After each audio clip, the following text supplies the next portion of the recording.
Gaza mourns as Israeli airstrikes claim dozens of lives despite renewed ceasefire talks.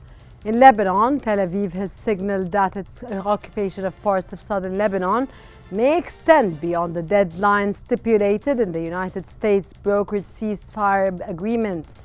Meanwhile, armed clashes along Lebanon's eastern border with Syria have raised concerns about the stability of both nations. Further south in Yemen, the Houthis launched strikes deep into Israel, bypassing air defenses and potentially provoking further Israeli escalation. Let's get into In Focus.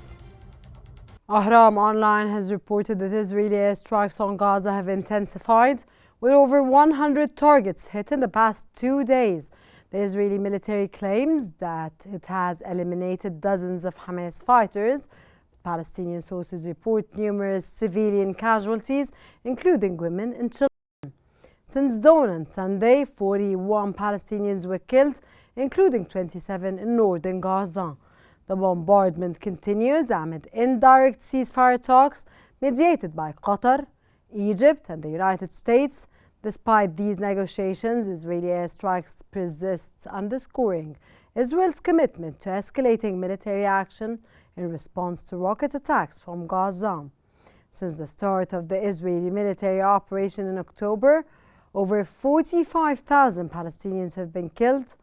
Thousands remain trapped under rubble as rescue efforts face severe challenges.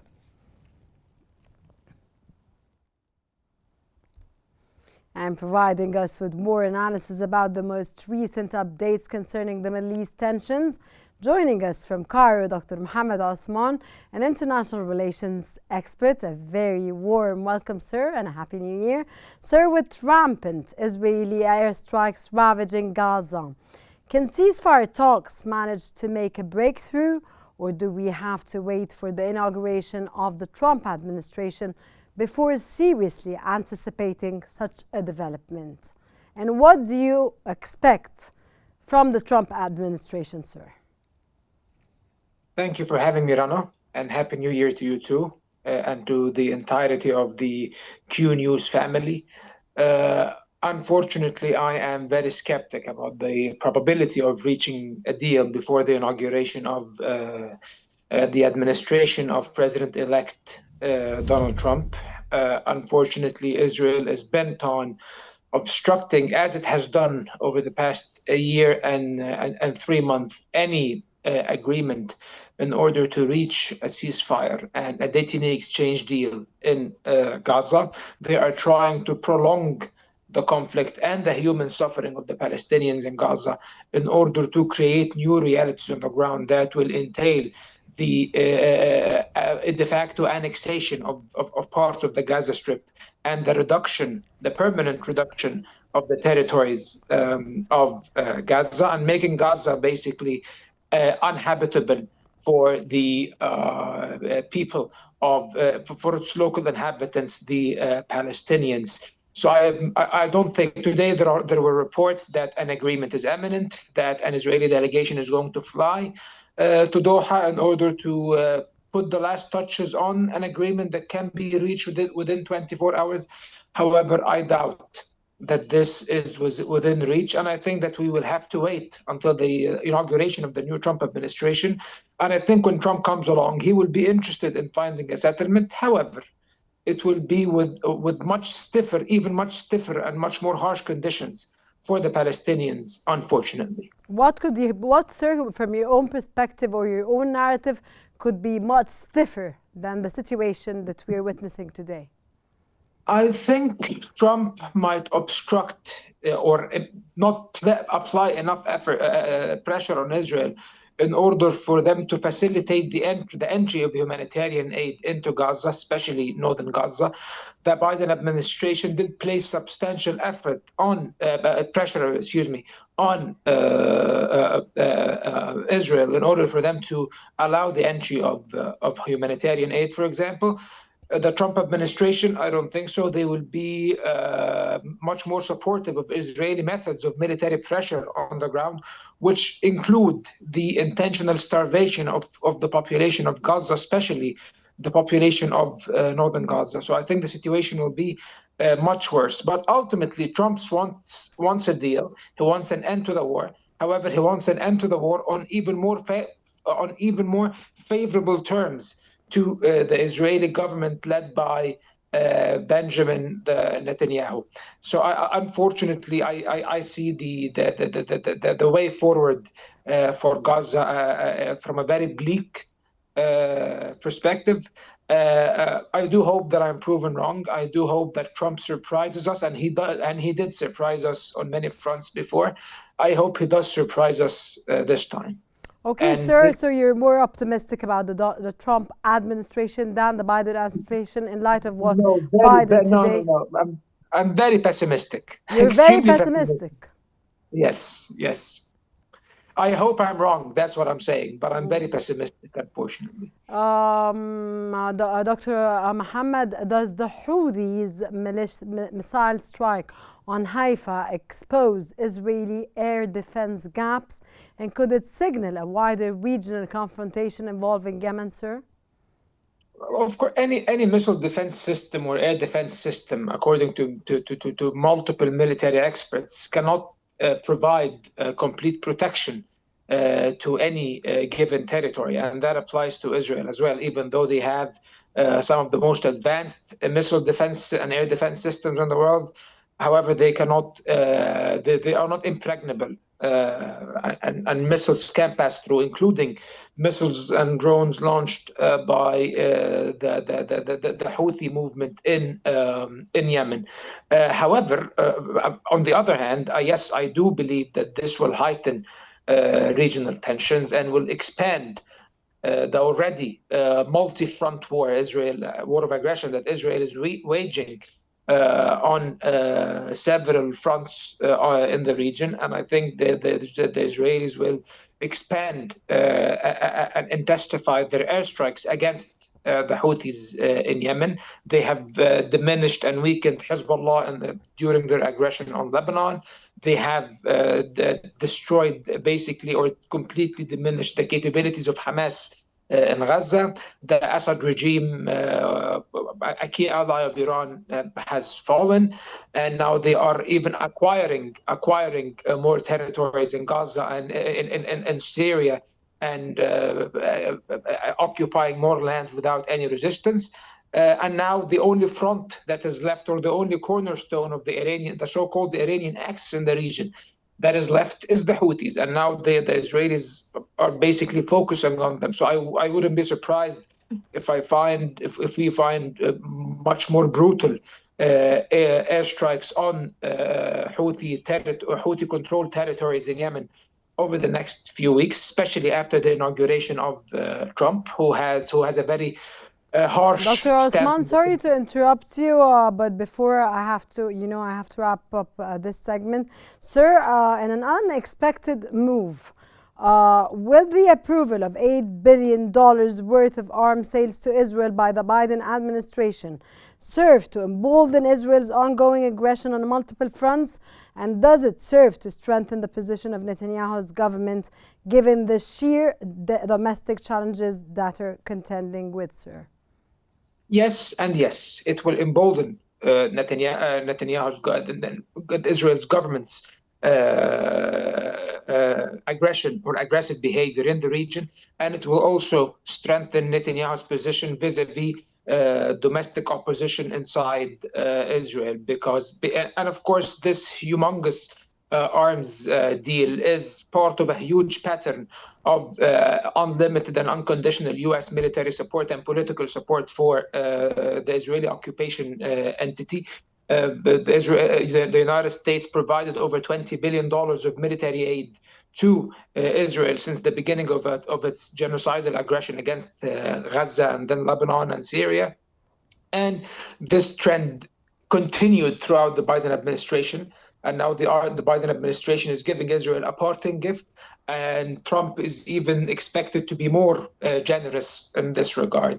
So unfortunately, yes, it strengthens Netanyahu and it emboldens Israel's aggressive behavior.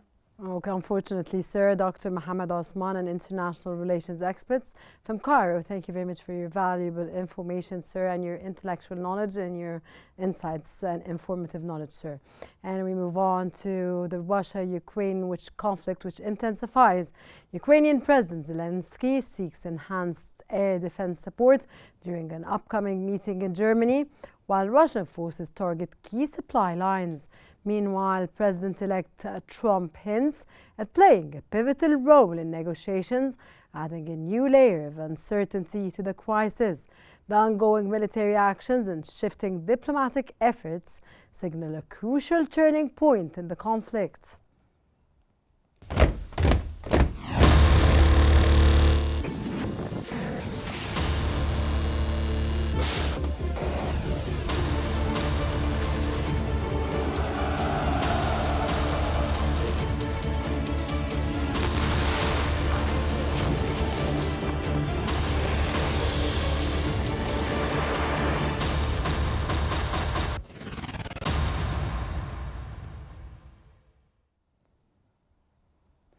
The Kyiv Independent has reported that on December the 31st, Ukraine targeted an oil depot in Russia's Smolensk Oblast, causing explosions and fires at the facility, which supplies the Russian military. The strike, carried out by Ukraine's Special Operations Forces and unmanned system forces, follows similar recent attacks. These latest attack is part of Ukraine's ongoing campaign to disrupt Russia's oil infrastructure, including strikes on depots in Oryol and Bryansk. These operations aim to weaken Russia's logistical support for its military efforts in Ukraine. Ukraine's escalating drone strikes on Russian oil facilities reflect a strategic effort to limit Russia's ability to sustain its war operations.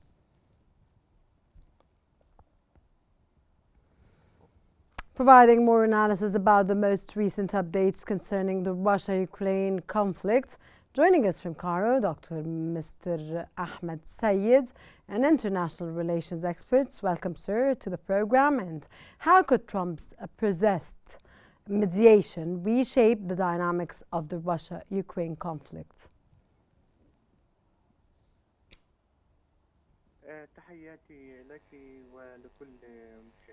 Greetings, everybody. In fact, President Trump, in his presidential campaign, promised that he is going to work to halt the Russo-Ukraine conflict in one day. And despite the execution of this matter within days or weeks, because, of course, of the complexities of the Russo-Ukrainian conflict and the contradiction in stances and positions between Russia and Ukraine and the West and Europe and the United States as well. However, Trump's approach could, in fact, help in reaching a resolution to the political stagnation in this war or conflict. In fact, the president of Ukraine, Zelensky, could be pressurized by Trump to accept a settlement. And for that matter, Trump has some tools like and cards that he can play here, like the minimizing of military support and aid that the United States supports Ukraine through. This could lead Zelensky to engage in political settlements and to do without his strict conditions that he put, in fact, in the G20 summit in Indonesia. The other thing that could help Trump is his relations with President Putin. He considers him a friend of his, and so he, being President-elect Donald Trump, can actually get Putin to do without his escalating ways and to engage in political settlements. As well, all these things can be operationalized by Donald Trump in order to minimize the magnitude of the conflict. The road is quite long, but a settlement can be achieved. And I'm saying that based on the circumstances on the ground, because there is a difficulty, of course, regarding political resolution. But of course, some political concessions have to be made. And who's going to govern those concessions? It is the major forces in the world, since both belligerent parties, being Russia and Ukraine, cannot really find a resolve or a resolution for the conflict on their own. What strategic goals does Russia aim to achieve by targeting Pokrovsk's supply route, sir?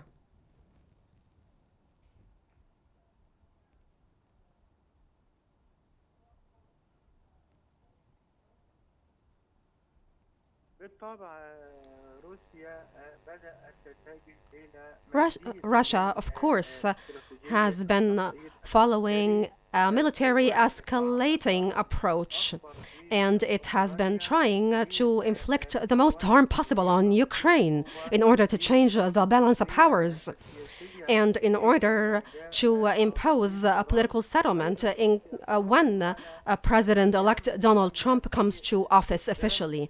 As well, Ukraine keeps on using American missiles from the model ATACMS, which target some areas inside of Russia after America, France, and Britain allowed Ukraine to use these missiles, which actually was a huge escalation in the eyes of Russia. And so Russia wants naturally to inflict the biggest harm possible on Ukraine and is trying to achieve some military progression on the ground.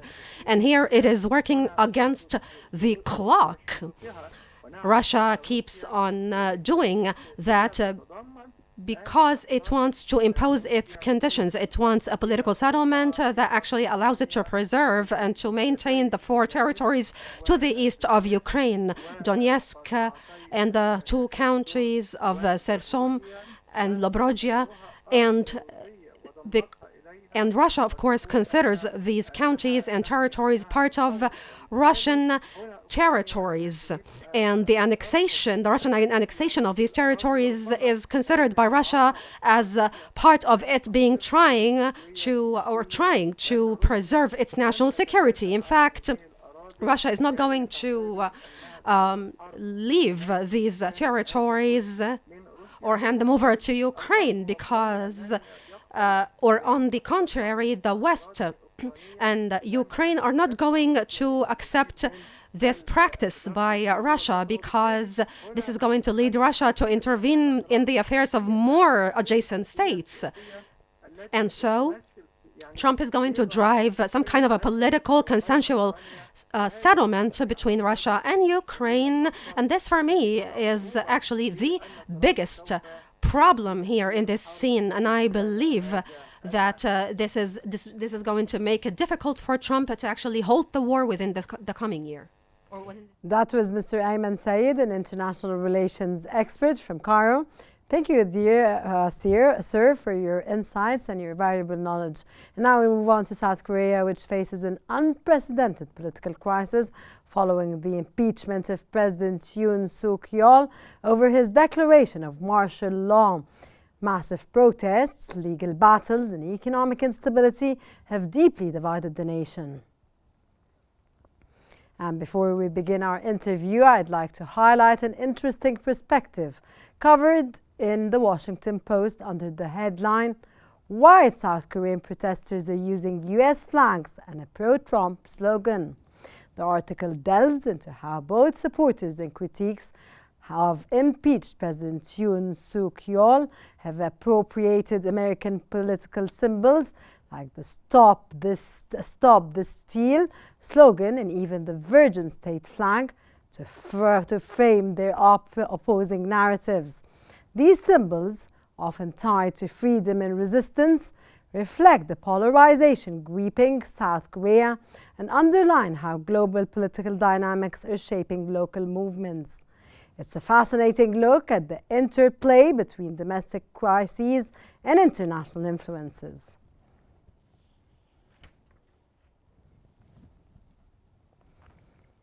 And to analyze the implications, we are joined by Dr. Said Mekkari, an international relations professor. Welcome, sir, to the program, and it's sir, let's start off with thanking you for joining us today.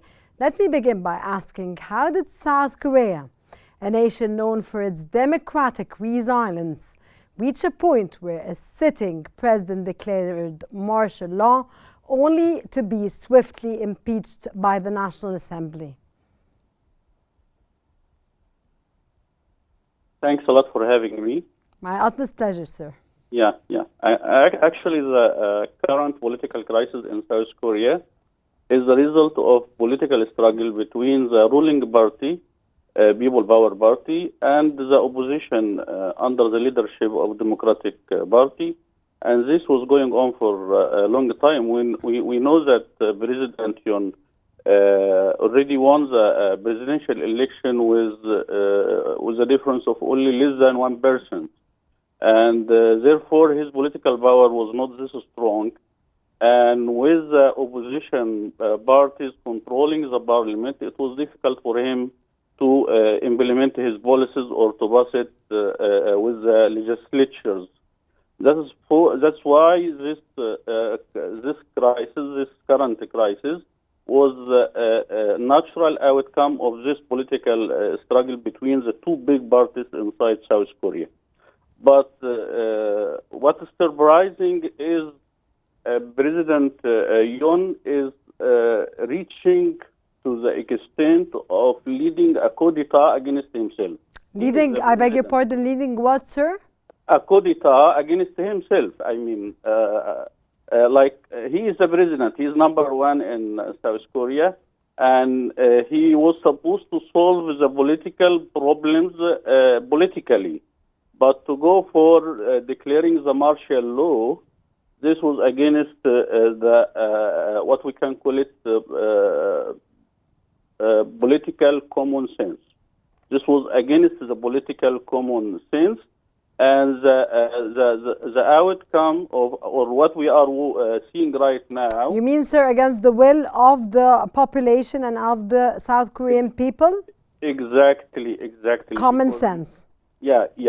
Because if we go back to history, to 1980 and before 1980, the South Koreans suffered from the dictatorship for more than 25 years.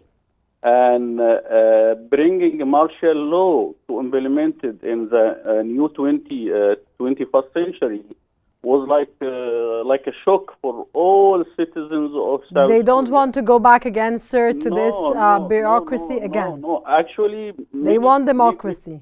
Many South Koreans didn't believe what was going on and how come they are having a president who... Sir, yes, sorry, sir, but this is why they're that ignited at this point when he decided the martial law. Sir, the ongoing protests, as well as the confrontation at President Yoon's residence, have drawn international attention. How do you assess the role of public polarization in the crisis, and what does it signify for South Korea's political stability at this point? Generally speaking, South Korea as a country is the biggest loser of this political crisis. The biggest loser of this political crisis, South Korea. South Korea is the biggest loser politically, economically.